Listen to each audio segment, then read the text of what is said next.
Senator from Grace. Thank you. I'd like to speak in support of the bill. Please proceed.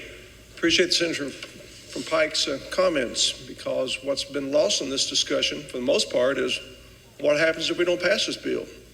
I heard the question earlier, and I hope it wasn't just rhetorical, is why are we here? Why don't we just gavel and go home? Well, what happens if we gavel and go home? We know what happens. Literally, tomorrow morning, hundreds of employees are going to lose their jobs. This is a crisis of monumental proportions.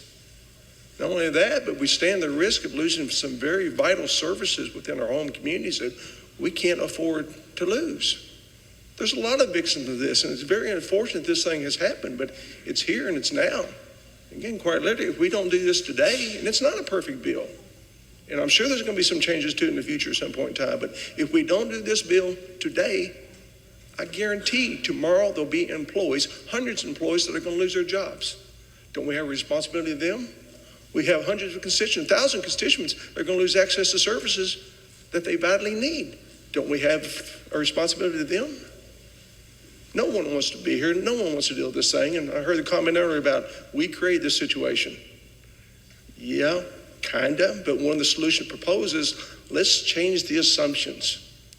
It must be the old accounting joke that you go apply for an accounting job and you're asked what's 2 plus 2, or the person who says what you want it to be is one that gets the job. That's exactly where we are. We can't continue to play around with this. We've kicked it down the road too far. I hear we've been dealing with this in 2007. I didn't get here until 2017. I didn't create this mess, but I'm not going to contribute to it. I'm not going to kick it down the road. We've got to be realistic about this. And this thing about 401k, you think it was a tool of the devil. Well, I'm probably one of the few people who have been there, done that. I worked for one of the largest healthcare systems in this state, their management company. In the year 2000, they sold our management company. And the first thing that happened when I went to work for the new employer is they eliminated our pension. We went to a 401k. Oh my goodness, the world is coming to an end, particularly since my goal was always to get out at 59 and a half. Went to a 401k, and I tell you, it's the very best thing that ever happened to me, because it was my money, it was my investments. No one could ever take it away from me. And that's part of the problem we have with this whole pension system. It's always going to be reliant upon this legislative body to determine its future, its success. And here's an option to eliminate that. Now, certainly I know there's risk. You know, again, my timetable was retire in 2013. Right on pace to do it. Then what happened? 2007, the recession hit.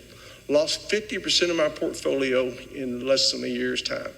So I'm recalculating, thinking, okay, now I've got to work till I'm 65. But you know what happened? In less than 2 years' time, it fully recovered. And I got to retire when I retired. So it's not the devil's tool. It's a reasonable means of funding for retirement. But I digress. The real issue is if we don't pass this thing, what happens? People are going to lose their jobs tomorrow. We're going to cut critical services. We can't do that either. So I support this bill and encourage you to vote for it. Thank you.